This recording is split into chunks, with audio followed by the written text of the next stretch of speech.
Hello दोस्तों, कैसे हैं आप सब। आई होप आप बहुत अच्छे होंगे, अपनी पढ़ाई में व्यस्त होंगे।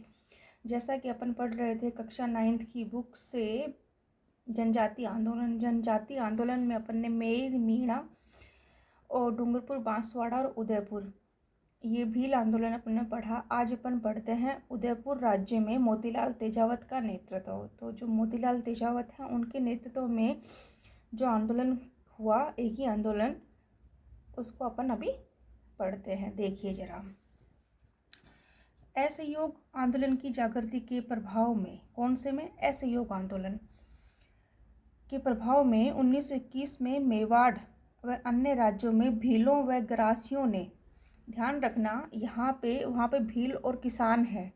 जो गोविंद गुरु के थे वो भील और किसान थे, और यहाँ पे दो जनजाति हैं, भील व गरासियों ने मोतीलाल तेजावत के नेतृत्व में आंदोलन छेड़ा। दो जनजाति कौन सी है? भील व गरासिया। मोतीलाल तेजावत उदयपुर राज्य के झाडोल ठिकाने के अंतर्गत कोल्यारी गांव के थे। कहाँ के थे ये? झाडोल ठिकाने के कोल्यारी गांव के थे, और इनकी जो जाति थी ये ओसवाल बनिया जाति के थे।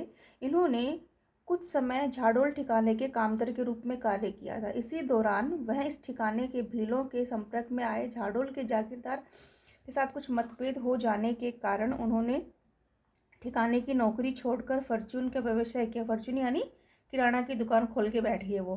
वह भील क्षेत्रों में घूम घूम कर मिर्च मसाला आदि बेचते थे, तथा पोसीना ठिकाने के सामलिया नामक स्थान पर लगने वाले, ये एक जगह है पोसीना ठिकाना और सामलिया नामक स्थान है, जहाँ चित्र विचित्र के मेले में नियमित रूप से दुकान लगाते थे। यहाँ ये दुकान लगाते थे। अतः अपने व्यापार के माध्यम से वह उदयपुर राज्य के भीलों के अत्यधिक निकट संपर्क में आए। अब जैसे कि ये है, तो प्रभाव किस आंदोलन का पड़ा था? असहयोग आंदोलन का प्रभाव पड़ा था 1921 में। ठीक है।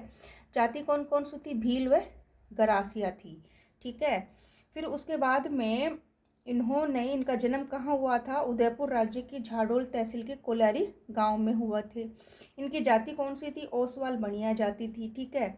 और ये झाडोल ठिकाने के कामदार के रूप में काम किया करते थे। ये जो काम करते थे वो कहाँ करते थे? झाडोल ठिकाने के कामदार के रूप में काम करते थे। फिर इनसे कुछ अनबन हो गई। अनबन होने के बाद में इन्होंने एक फॉर्च्यून की दुकान खोली, एक किराना की दुकान खोल ली इन्होंने। किराना की दुकान खोलने के बाद में एक मेला लगता था चित्रे विचित्रे, जो कि पोसीना ठिकाने के सामलिया नामक स्थान पे ये मेला लगता था। ठीक है। इस मेले में ये अपने सामान वगैरह बेचते थे, और इसी तरीके से ये नियमित रूप से घूमते फिरते रहते थे। और जैसे ही फिर धीरे धीरे ये भीलों के संपर्क में आए और उनकी स्थिति इनसे जानने लगे, और ये उनके लिए काम करने के लिए तैयार हुए। मोतीलाल तेजावत समाज सुधार की गतिविधियों में उन्हें भील मध्य काफ़ी लोकप्रिय बना दिया। इन्हीं उपदेशों के साथ उन्होंने आदिवासियों के लिए कौन सा आंदोलन चलाया? एक ही आंदोलन आरंभ किया था। ठीक है। एक ही आंदोलन का उद्देश्य देखो क्या था, ये देखिए, मेन है उद्देश्य, राज्य और जागीरदारों द्वारा किए जाने वाले भीलों पर सभी प्रकार के शोषण के विरुद्ध संयुक्त रूप से विरोध करना था। अगर उद्देश्य पूछा जाए आपसे कि इनका मेन उद्देश्य क्या था, तो राज्य और जागीरदार दो जने जो थे, इन लोगों के सभी प्रकार के जो शोषण थे उनके विरुद्ध विरोध करना।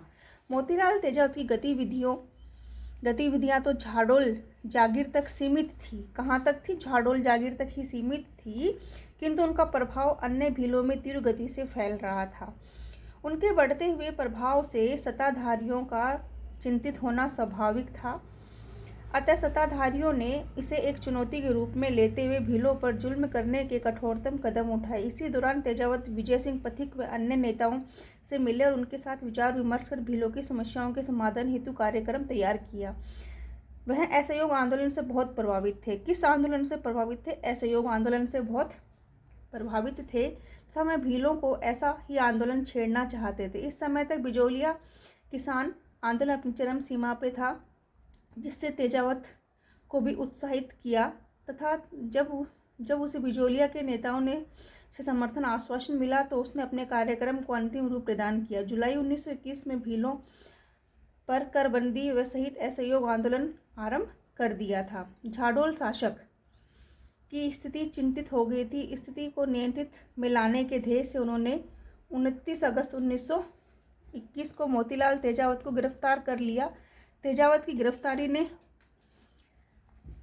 भीलों की ओर से अधिक उत्तेजित कर दिया। अपने नेता को मुक्त कराने के लिए हजारों भील एकत्रित हुए और भीलों के भारी जमावड़े ने तेजावत को मुक्त कराने के लिए ठाकुर को बाध्य कर दिया। इसके पश्चात तेजावत ने अपने आंदोलन और तीव्र गति से कर दिया। दिसंबर 1921 तक उदयपुर में किसान एवं आदिवासी आंदोलन के कारण एक विस्फोटक स्थिति उत्पन्न हो गई। भील आंदोलन के बढ़ते हुए प्रभाव को देखते हुए ब्रिटिश अधिकारियों ने जनवरी 1922 में भीलों को कुछ छूट देने का निर्णय किया। तदनुसार जागीरदारों को सलाह दी गई कि आंदोलन के परिणाम स्वरूप राज्य यह निर्णय समर्पण का सूचक है, जिससे भीलों की इच्छा शक्ति और भी अधिक बढ़ा दिया गया। जनवरी 1922 में तेजावत ने सिरोही राज्य में प्रवेश किया तथा भारी संख्या में भील व गरासिया आदिवासी रहते थे। वे उदयपुर के आंदोलन से बहुत प्रभावित थे। सिरोही में ही ऐसा आंदोलन छेड़ना चाहते थे। वास्तव में मोतीलाल तेजावत उदयपुर राज्य के भय से उदयपुर से भागकर सिरोही नहीं आए थे, बल्कि उन्होंने सिरोही के भीलों व गरासियों ने अपने मार्गदर्शन हेतु आमंत्रित किया था। उस समय तक उन्होंने यह पूरा भरोसा हो गया था कि उदयपुर में उनके अनुयायी उनकी अनुपस्थिति में आंदोलन चलाने में सक्षम थे। सिरोही राज्य के मोतीलाल तेजावत ने आदिवासी आंदोलन का दूसरा महत्वपूर्ण केंद्र बना। देखो, सिरोही पहला झाडोल था ही, दूसरा अगर जो केंद्र बना था वो कौन सा बना था? सिरोही बना। सिरोही राज्य में आदिवासियों की जीवन दशाएं मेवाड़ राज्य के भीलों के समान ही थी। ठीक है।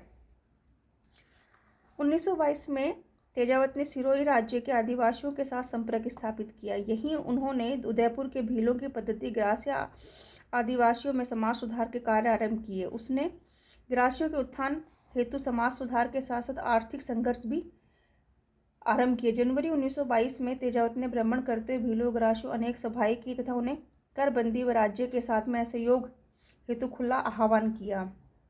11 फरवरी 1922 को कांग्रेस ने असहयोग आंदोलन वापस ले लिया तथा ब्रिटिश अधिकारियों ने संपूर्ण भारत पर किसान आदिवासी आंदोलन की शक्तिपूर्वक कुचलने की नीति अपनाई।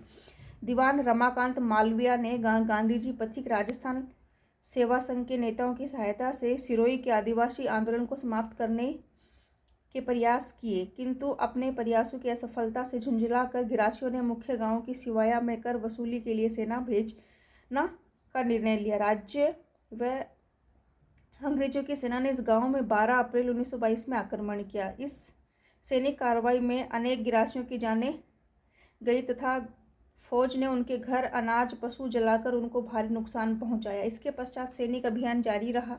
मई 1922 में सेना ने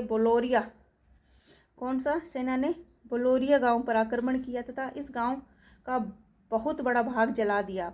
11 आदिवासियों की जान गई। 6 मई को भूला एवं नयावास नामक गांव में सैनिक आक्रमणों का शिकार होना पड़ा। देखो, भूला और नयावास गांव, इन गांवों की अधिकांश झोपड़ियां जलाकर राख कर दिया गया था। सिरोही राज्य व अंग्रेजी सेना की संयुक्त कार्रवाई ने भीलों में गरासियों के मनोबल को तोड़ दिया। ऐसी स्थिति में भूला, नवास और देखो ये जो गांव है किस आंदोलन से संबंधित है? तो ये भील आंदोलन से संबंधित है। भूला, नवास, बोलारिया अन्य प्रभावित गांवों में आदिवासियों की मुख्य सिरोही के दीवान पॉलिटिकल ऑफिसर ने 12 मई 1922 को मिले एक ही शपथ तोड़ने हेतु सहमति व्यक्त की। इन अधिकारियों के समक्ष आदिवासी मुखियाओं ने एक ही आंदोलन की निंदा करते हुए इससे अपने आप को अलग घोषित किया।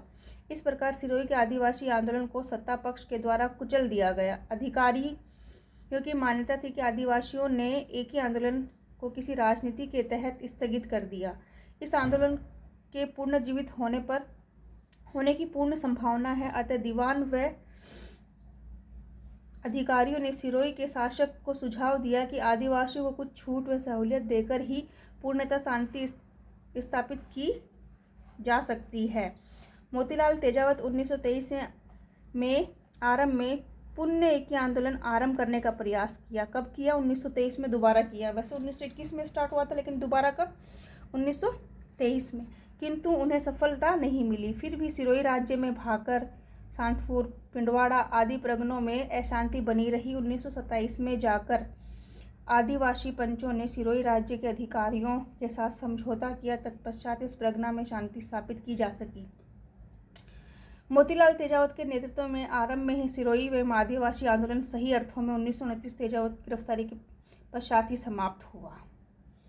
ठीक है, मोतीलाल तेजावत को गिरफ्तार कर लिया गया 1929 में। सिरोही और उदयपुर और सिरोही राज्य के भील व गरासिया 1921 से 1929 के मध्य मोतीलाल तेजावत के नेतृत्व में अशांत रहे। राज्य जागीरदारों व अंग्रेजों के अशिक्षित व भोले आदिवासियों पर सभी प्रकार के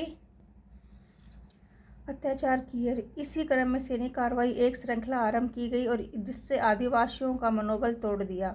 जनवरी 1924 के पश्चात तेजावत भूमिगत हो गए। कब हुए? 1924 में हो गए। भूमिगत यानी होना, गायब होना, क्योंकि उनकी गिरफ्तारी पर उदयपुर व सिरोही व ईडर राज्यों को पुरस्कार घोषित किया गया था। अधिकारियों की यह स्पष्ट मान्यता थी कि जब तक तेजावत को नहीं घेरा जाएगा तब तक आदिवासी आंदोलन समाप्त नहीं होगा।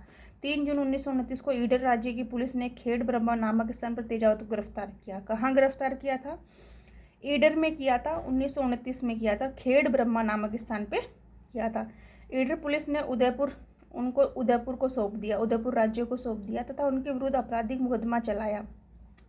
सन 1936 तक उनके कोई अंतिम निर्णय नहीं हुआ। तेजावत को जेल में ही रखा गया। अप्रैल 1936 में तेजावत को इस शर्त पर रिहा किया गया कि कोई आंदोलन कार्य नहीं करेंगे। संयुक्त राज्य की अनुमति के बिना वे उदयपुर शहर से बाहर भी नहीं जाएंगे। उदयपुर राज्य ने उनके गुजारे के लिए 30 रुपये प्रति माह, कितना भत्ता दिया? 30 रुपये दिए उनको। ठीक है। उन्हें जनवरी 1945 से बंदी बना लिया गया था तथा तब उन्होंने भौमट क्षेत्र में प्रवेश करने की कोशिश की तथा फरवरी 1947 को जेल से रिहा किया गया था। देखो, उदयपुर से बाहर जाएंगे तो वो उदयपुर राज्य को बता के जाएंगे और उदयपुर राज्य ने उन्हें गुजारे भत्ते के लिए कितने रुपए दिए? 30 रुपये प्रति माह दिया था। ठीक है। अब एक ही आंदोलन इसका समाप्त होता है और इसके फिर PYQ अपन ने कर चुके हैं और इसके PYQ अगर आपको देखने हैं तो आप लास्ट क्लास में देख सकते हैं। अब अपन नेक्स्ट क्लास देखेंगे राजस्थान का एकीकरण। ठीक है। एकीकरण देखने से पहले अपन उसके PYQ देखेंगे, क्योंकि PYQ देखने से अपन को यूँ पता चल जाता है कि कैसे क्वेश्चन आ रहे हैं। ठीक है। और जनजातीय आंदोलन कंप्लीट होता है। मैं इसमें जैसे कुछ मेन पॉइंट है वहाँ पे उसको दोबारा रिपीट करती हूँ और जो थ्योरी है उसको थोड़ा रैपिडली रीड कर देती हूँ, क्योंकि थ्योरी से सिर्फ अपन को सिर्फ एक समझने का एक समझ विकसित करनी है, लेकिन जो याद करना है वो अपन को जैसे जो पॉइंट होते हैं सिर्फ उन्हीं पे ध्यान देना है। लेकिन जब तक अपन थ्योरी नहीं देखेंगे तो अपना एक सीक्वेंस नहीं बनता है। इस वजह से मैं थ्योरी रीड कर रही हूँ और इससे अपने माइंड में एक पिक्चर बनती है कि ऐसे ऐसे कार्य हुआ था, तो वो अपने दिमाग में एक पिक्चर बनती है और जो पिक्चर बनती है वो स्थायी रूप से ज़्यादा लॉन्ग समय तक याद रहती है। ठीक है। अब अपन नेक्स्ट क्लास देखेंगे कल, जिसमें अपन PYQ देखेंगे राजस्थान एकीकरण के, फिर अपन थ्योरी क्लास देखेंगे। एक थ्योरी क्लास फिर PYQ class, theory class PYQ class देखेंगे, जिससे अपन को क्वेश्चन और थ्योरी दोनों की समझ पैदा होगी।